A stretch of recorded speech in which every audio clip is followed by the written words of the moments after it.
Welcome back to motivation tuition classes. स्वागत है आपका एक बार फिर से मोटिवेशन ट्यूशन क्लासेस के नेक्स्ट वीडियो में। इसमें जो है हमने स्टार्ट कर रखा है क्लास 10th का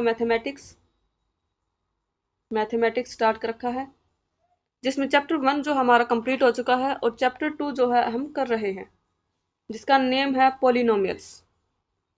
इसमें सबसे इंपॉर्टेंट चीज़ तो आपको डिग्रीज जो है याद होनी चाहिए, इनको रिवाइज करेंगे। उसके बाद टाइप्स ऑफ पॉलिनोमियल्स आपको ज़रूर पता होना चाहिए, जैसे मोनोमियल, बायनोमियल, ट्रिनोमियल, पॉलिनोमियल्स। ठीक है, और इनकी जो है पहचान आपको जरूर होनी चाहिए, इसलिए मैंने जो है इसमें एग्जांपल्स दे रखे हैं जिनको आपको अच्छे से करना है। इसमें ऑपरेशन हम क्या क्या यूज करेंगे, एडिशन, सब्ट्रैक्शन और मल्टीप्लाई। इस चैप्टर में हम जो है 3 ऑपरेशंस ही यूज करेंगे।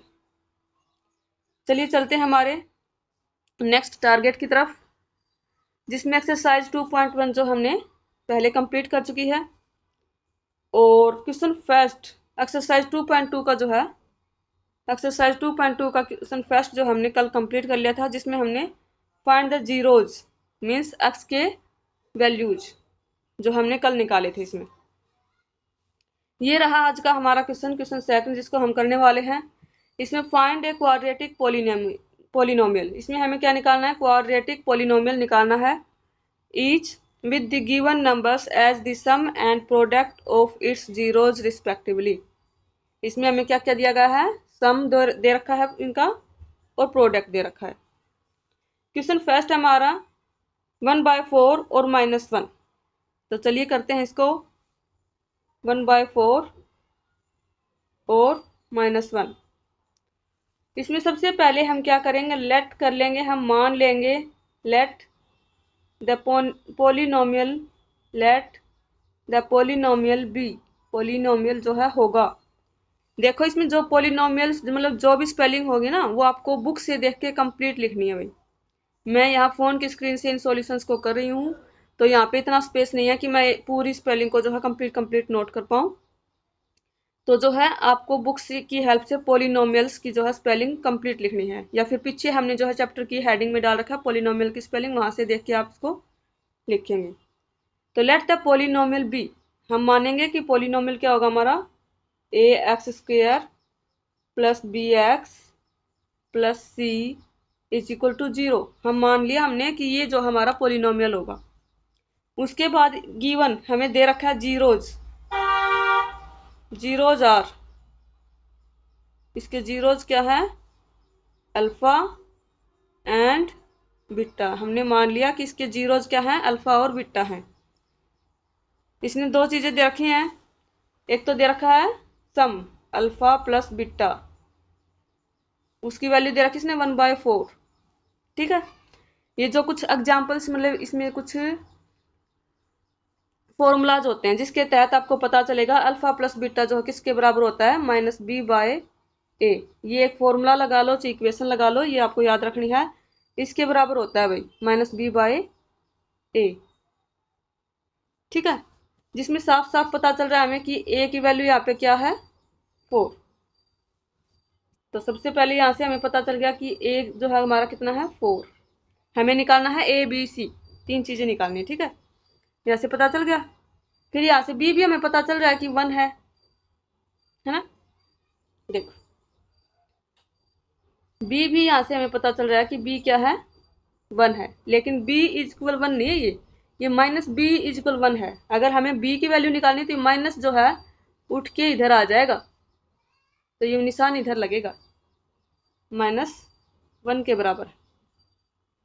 इसको थोड़ा सा आगे समझेंगे हम। देखो जैसे ये 1 यहाँ कैसे आया, ये 1 यहाँ इसलिए आया होगा, सोचना है आपको कि 1 यहाँ इसलिए आया होगा क्योंकि यहाँ पे ना -1 तो जो है b की वैल्यू रही होगी, और फिर इस फॉर्मूले के अगर हम रखेंगे तो माइनस और ये जो है b की वैल्यू रही होगी माइनस ये, और b की वैल्यू -1 रही होगी, तब जाके माइनस माइनस प्लस हुआ होगा, तब जाके यहाँ पे जो है प्लस आया होगा। इसका मतलब b की वैल्यू यहाँ क्या रही होगी, 1 रही होगी, -1 रही होगी। ऐसे ही अब हमें क्या करना है, अल्फा और बीटा की मल्टीप्लाई, इसने रखी है -1 1/1। ये -1 कैसे आया होगा, यहाँ -1 तब आया होगा जब -4/4 रहा होगा, 4 से 4 कट हो गया होगा, तब जाके जो है यहाँ पे -1 आया होगा। और ये जो है किसके बराबर होता है, C/A के।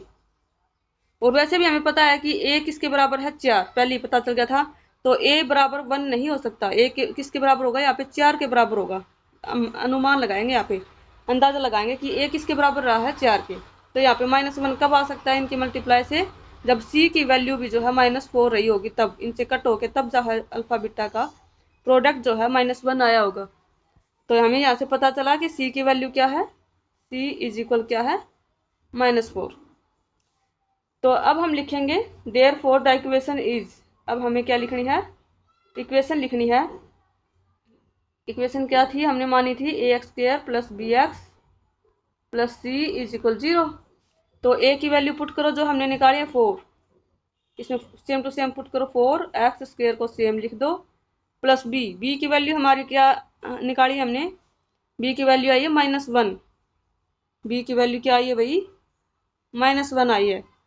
तो यहाँ पे जो है ना -1 लिखो, 1 को लिखो या ना लिखो तुम्हारी मर्जी है, कोई दिक्कत नहीं है। b की वैल्यू लिख ली हमने -1, और x रहेगा सेम, प्लस c की वैल्यू लिखो, c की वैल्यू क्या है, c की वैल्यू क्या है, ये रही -4, तो c की वैल्यू लिखो -4 इज इक्वल टू 0। तो ये था भाई हमारा क्वेश्चन फर्स्ट का solution, 4x² - x - 4 is equal to 0। ठीक है, ये थी हमारी पॉलिनोमियल इक्वेशन। चलिए करते हैं इसका नेक्स्ट एग्जाम्पल। अब देखो इसका जो है ना फिफ्थ पार्ट बिल्कुल सेम है, ये आप खुद करेंगे। ठीक है, उसके बाद ये वाला भी लगभग इजी है, सेम रहेगा, ये भी आप खुद करेंगे सबसे पहले तो, और ये भी आप खुद करेंगे। अब ये जो 2 पार्ट है ये थोड़े से हार्ड दिख रहे हैं हमें। ठीक है, तो इन 2 पार्ट को जो हार्ड है उनको मैं करवाऊंगी आपको, जबकि लास्ट वाले तीनों पार्ट बिल्कुल इजी दिख रहे हैं, जो पहला क्वेश्चन करवाया लगभग उससे मैच होते दिख रहे हैं। तो आपको खुद ट्राई करने हैं, अगर नहीं होगा तो उसके बाद जो हम सिलेबस पूरा करने के बाद एक मैराथन क्लास लेके आएंगे, जिसमें हम उन क्वेश्चंस को शामिल करेंगे जिनको हमने प्रैक्टिस के लिए छोड़ा था। ठीक है, तो चलिए करते हैं हमारा सेकंड पार्ट, √2 1/3। क्या है सेकंड पार्ट हमारा, √2 और 1/3। सेम वही प्रोसेस, हमें क्या कर लेंगे, लेट कर लेंगे, मान लेंगे let the polynomial be, let the polynomial be, क्या होगा पोलिनोमियल, ax² + bx + c इसके बराबर होगा भाई। और उसके क्या होंगे जीरोज, क्या होंगे जीरोज, जीरोज क्या होंगे, अल्फा एंड बीटा, अल्फा और बीटा जो है उसके जीरोज होंगे। तो यहाँ पे देखो इसने दे रखा है अल्फा + बीटा, इसने बोला था कि 2 चीजें दे रखी हैं, सम दे रखा है और प्रोडक्ट दे रखा है। तो सम मतलब अल्फा + बीटा का जोड़, तो वो किसके बराबर दे रखा है इसने, √2 के बराबर। इसने क्वेश्चन में पहले ही बताया था कि 2 चीजें दे रखी हैं, तो सम दे रखा है और एक प्रोडक्ट दे रखा है। तो सम क्या है, अल्फा प्लस बीटा, √2 के बराबर दे रखा है भाई। नीचे कुछ भी नहीं है, इसका मतलब 1 है, हम मान लेंगे। इसकी मैंने क्या बताया था आपको, -b/a बताया था। ठीक है, तो यहाँ से हमें अंदाजा लग रहा है कि यहाँ पे a की वैल्यू क्या है, 1। बट ये अंदाजा गलत भी हो सकता है, क्योंकि हम इसके प्रोडक्ट को भी देखेंगे, वहां से पता चलेगा हमें यहाँ a की वैल्यू क्या आएगी। पहले इसका प्रोडक्ट भी लिखो ताकि हमसे कोई मिस्टेक होने की गुंजाइश ना हो। प्रोडक्ट अल्फा और बीटा की मल्टीप्लाई, ठीक है, वो किसके बराबर दे रखी है इसने, 1/3 के, 1/3 के इज इक्वल, ये बताया था मैंने, c/a। देखो इसमें 1 के बराबर है, इसमें 3 के बराबर है, तो a जो है कभी 1 नहीं हो सकता, a होगा जो बड़ी वैल्यू हो वो। तो a की वैल्यू यहाँ क्या आई, 3। ठीक है, ऐसे ही और देखो c की वैल्यू यहाँ पे क्या आ गई, 1। चलो आगे करती हूँ, थोड़ा सा समझाती हूँ इसको। और इसको ये जो है रूट 2 कैसे आया होगा, अंदाजा लगाओ। देखो ये रूट 2 कैसे आया होगा, यहाँ पे अगर -3√2 और सॉरी क्या आ गया, ये रूट 2 इसलिए आया होगा यहाँ पे, जब यहाँ 3√2/3 रहा होगा। देखो ये रूट 2 कब आया होगा, जब यहाँ पे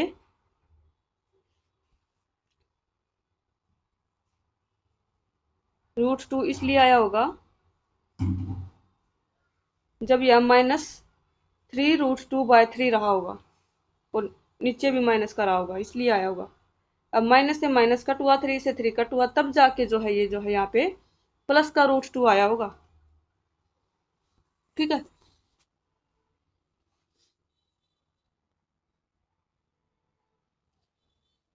अब देखो भाई,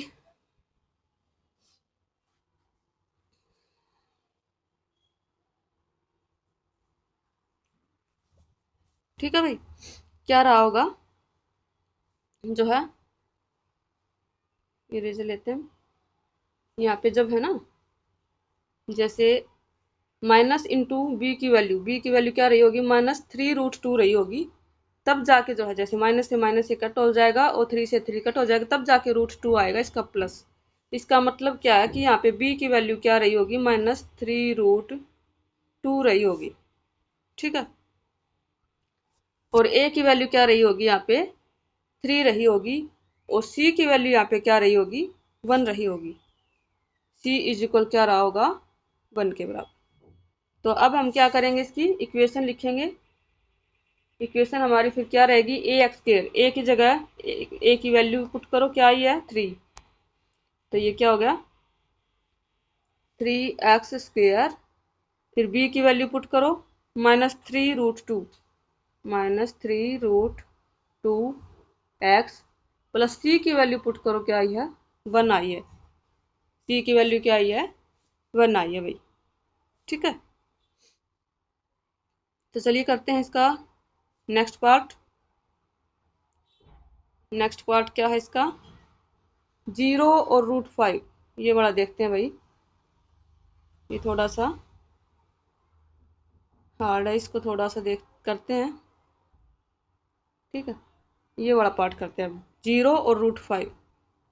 तो चलिए करते हैं हमारा नेक्स्ट पार्ट, 0, थर्ड पार्ट हमारा जो थोड़ा सा हार्ड दिख रहा है हमें, 0 और √5, बस दिखने में हार्ड है, बिल्कुल इजी है, सेम वही करना। सबसे पहले क्या करना है हमें, let the polynomial be, polynomial क्या होगा, हमें मान लेना है ax² plus bx plus C, where जहाँ पे जीरोज होंगे, क्या क्या होंगे zeroes, alpha and beta, alpha और बीटा जो है जीरोज होंगे। यहाँ पे इसने दे रखा है, स्टार्टिंग में बताया था सम दे रखा है, सम जोड़ दे रखा है, मीन्स अल्फा प्लस बीटा दे रखा है इसने, वो किसके बराबर है 0 के। तो 0 में 0, उसके बाद नेक्स्ट और लिख लो, इसका क्या है, अल्फा और बीटा का प्रोडक्ट दे रखा है इसने, कितना दे रखा है √5। यहाँ कुछ भी नहीं है, इसका मतलब 1 है, इसका मतलब यहाँ पे सी और ए है। तो ए यहाँ पे साफ हमें दिख रहा है कि ए इक्वल किसके बराबर है 1 के। पीछे वाले से हम नहीं लेंगे क्योंकि 0 है, 0 तो 1 की वैल्यू हो नहीं सकती, तो या 0/1 हम मान सकते हैं, तो यहाँ पे क्या होगा -b/a होगा भाई। ठीक है, तो यहाँ से ए की वैल्यू यहाँ से भी आ रही है, वहां से भी आ रही है। ठीक है, और वैसे ही अब सी की वैल्यू क्या होगी, सी की वैल्यू, बी की वैल्यू इसने पीछे ही दे रखा है 0 दे रखा है, तो 0 ही रहनी है, प्लस होती माइनस हो। बी की वैल्यू क्या रहेगी 0, और सी की वैल्यू यहाँ पे क्या रहेगी √5, सी की वैल्यू क्या रहेगी √5। अब हम क्या करेंगे, इक्वेशन बनाएंगे तो सबसे पहले ए की वैल्यू जो आई है वो लिखो, ए आया है 1, तो 1x², 1 को लिखने की जरूरत ही नहीं है, x² प्लस बी की वैल्यू इसने दे नहीं रखी तो नहीं लिखेंगे हम, सीधा सी लिख दो, सी की क्या है +√5। तो ये था भाई हमारा x² +√5, ये था हमारा पोलिनोमियल इक्वेशन जो हमें निकालना था, जो हमने निकाल लिया। चलिए अब उनमें से जो 3 क्वेश्चन जो हमने आपके प्रैक्टिस के लिए छोड़े थे, उनमें से भी एक क्वेश्चन मैं आपको करवा देती हूँ। लास्ट वाला पार्ट करवा देती हूँ आपको, ठीक है। ये जो है ना, ये तो बिल्कुल सेम है, 1/4 का प्रोसेस आपको पता चल गया। और ये करवा देती हूँ 4 और 1 का लास्ट वाला। चलिए करते हैं, लास्ट एक पार्ट और कर लेती हूँ। 4 और 1, 4 लास्ट का जो हमारा पार्ट है उसमें अल्फा 4 और 1 दे रखा है भाई। सबसे पहले हम क्या करेंगे भाई, process let the polynomial be. पूरी कंप्लीट लाइन लिखनी है स्टूडेंट्स आपको, जैसे मैं बोल रही हूँ आपको वैसे पूरी लाइन लिखनी है कि लेट द पोलिनोमियल बी, जो है पोलिनोमियल होगा हम मान लेंगे। तो ये क्या है भाई, सबसे पहले तो मेरे पास टैब पेन नहीं है लिखने के लिए, मैं उंगली से लिख रही हूँ, अच्छा नहीं लिखा जा रहा हाथ से, तो राइटिंग के लिए थोड़ा सा माफ़ी चाहूँगी। कितना भी ट्राई कर लो थोड़ी टेढ़ी मेढ़ी आ ही जाती है। तो पोलिनोमियल हम इसको मानेंगे ax² plus bx plus c, ठीक है। वेयर जीरोज क्या होंगे, zeroes are alpha and beta. Alpha और बीटा जो इसके क्या होंगे, जीरोज होंगे, एक्स की वैल्यू होगी। तो पहला इसने दे रखा है सम, मीन्स अल्फा प्लस बीटा, वो किसके बराबर दे रखा है, 4 के बराबर। नीचे कुछ भी नहीं है तो हम मान सकते हैं, हमारी मर्जी है। इसका मतलब क्या होता है, -b/a, ठीक है। उसके बाद लिखो अल्फा मल्टीप्लाई बीटा, उसकी वैल्यू इसने लिखी दे रखी है 1, ठीक है, 1 दे रखी है इसमें। इसका मतलब क्या होता है यहाँ पे c/a। आपको सिर्फ इतना याद रखना है, ज़्यादा कुछ याद नहीं रखना आपको, सिर्फ ये याद रखना है कि इसको किसके बराबर लिखते हैं, अल्फा बीटा मल्टीप्लाई को, और इसको किसके बराबर, बस ये इंपॉर्टेंट है। ये अगर आपको समझ आ गया तो बाकी इजी है, ठीक है। तो करो अब समझ लो, यहाँ पे a की वैल्यू क्या आ रही है, 1, और सेकंड इक्वेशन से क्या आ रही है, यहाँ पे 1 मान लो जी, 1 ही आ रही है। इसका मतलब a की वैल्यू तो हमारी फिक्स है कि 1 आएगी। अब c की वैल्यू भी यहाँ पे 1 आ रही है। अब b की वैल्यू देखो भाई, b की वैल्यू क्या आई है, 4। 4 यहाँ कब आई होगी, जब यहाँ पे माइनस, और b की वैल्यू क्या रही होगी, -4 रही होगी, तब माइनस से माइनस कट करके यहाँ पे जो है 4 आ सकता है। तो b की वैल्यू यहाँ पे क्या रही होगी, -4 रही होगी। क्या रही होगी, -4। देखो आपको सबसे इजी बात बताती हूँ, a की वैल्यू तो जो रहेगी, जो देखो सबसे पहले आपको क्या करना है, अल्फा प्लस बीटा लिख लेना है, फिर अल्फा और बीटा का प्रोडक्ट लिख लेना। फिर यहाँ पे a की वैल्यू वो रहेगी जो दोनों इक्वेशन में बड़ी होगी, दोनों में सेम है तो सेम 1, जो कोई किसी में बड़ी है तो बड़ी रहेगी। ये ट्रिक है, ये समझ लो आप, ठीक है। मीन्स यू मान लो इस चैप्टर का किसी बच्चे को अगर बिल्कुल भी समझ नहीं आया हो, उसके लिए ये ट्रिक है। उसको बस माइंड में इतना रखना है, अगर कोई भी क्वेश्चन उसको समझ नहीं आया है तो उसको सिर्फ माइंड में ये रखना है कि a की वैल्यू वो रहेगी जो दोनों में बड़ी होगी, ठीक है। उसके बाद c की वैल्यू लगभग सेम रहती है, ठीक है। और b की वैल्यू वो रहेगी जो यहाँ पे दे रखी है ना, उसका उल्टा रहती है लगभग। 4 प्लस का 4 है तो माइनस का 4 रहेगा, और माइनस का है तो प्लस का रहेगा, लगभग उल्टा रहता है यहाँ पे, ठीक है। लेकिन थोड़ा सा v की वैल्यू में जो है ध्यान देने की आपको जरूरत होती है, इसमें थोड़ा सा अलग भी हो जाता है, नीचे वैल्यू अगर a की अलग हो तो b यहाँ रहेगा -4। अब हम लिखेंगे, क्या लिखेंगे, अब हम इक्वेशन लिखेंगे इसकी। लिखो इक्वेशन क्या रहेगी इसकी, ax², a की वैल्यू है 1, 1 को लिखने की जरूरत नहीं है, सीधा x² लिख दो, प्लस b की वैल्यू है -4, तो यहाँ रहेगा -4b, यहाँ रहेगा भाई -4 और x, ठीक है। प्लस c की वैल्यू क्या है, c की वैल्यू है प्लस का 1, तो लिख दो प्लस का 1। ये थी भाई हमारी क्वाड्रेटिक पोलिनोमियल्स जो हमने निकाली है। सम दे रखे हैं इनके एक्स के वैल्यूज के, और प्रोडक्ट दे रखे हैं। तो अल्फा प्लस बीटा और अल्फा मल्टीप्लाई बीटा का यूज करके जो हमने पोलिनोमियल इक्वेशन निकाली है, पोलिनोमियल इक्वेशंस जो हमें निकालनी थी, इसमें जो हमने निकाल ली है। तो ऐसे ही जो है बचे हुए क्वेश्चंस के लिए आपको प्रैक्टिस करना है, ट्राई करना है। और यहाँ पे समाप्त होता है हमारा भाई चैप्टर 2, ठीक है। यहाँ क्या होता है, हमारा चैप्टर 2 जो है बिल्कुल कंप्लीट हो गया है। या भाई क्लास टेंथ का मैथ्स का चैप्टर 2 जो है कंप्लीट हो गया भाई। ठीक है, चैप्टर 2 जो है यहाँ कंप्लीट हो गया है बिल्कुल। और इसमें ज़्यादा टोटल कितने चैप्टर्स हैं क्लास 10th के मैथ में? टोटल है 14 चैप्टर्स। ठीक है, टोटल 14 चैप्टर्स हैं जिसमें से 2 हमने कर लिए। और नेक्स्ट हम करने वाले हैं, नेक्स्ट जो हमारा क्या रहेगा, अगला जो है चैप्टर 3 रहने वाला भाई।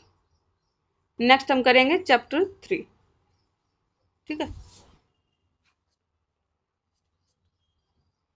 ठीक है, आज के लिए इतना ही। और जल्द से जल्द जो हमारी मोटिवेशन क्लासेस को ज्वाइन कर लीजिए। क्लास 10th और 12th के सभी विद्यार्थियों के लिए फीस अभी बिल्कुल कम रहने वाली है, 800 रुपीज़ है। बट अगर आप देरी करेंगे तो फीस में जो है इंक्रीमेंट होने के चांसेस पूरे हैं। तो जल्द से जल्द जो है कम फीस में जो है ट्यूशन करने का मौका गवाइए मत। आइए जल्दी से जल्दी क्लास 10th और 12th के विद्यार्थी जो है अपनी तैयारी को मजबूत करें। हमने जो है यूट्यूब पे चैनल बनाया है मोटिवेशन ट्यूशन क्लासेस के नाम से ही। उस चैनल को जल्दी से जल्दी सब्सक्राइब करो ताकि आने वाली नेक्स्ट क्लास की जो वीडियो है उसका नोटिफिकेशन जो आपको सबसे पहले मिलता रहे। ठीक है, आज के लिए इतना ही। Thank you, have a nice day.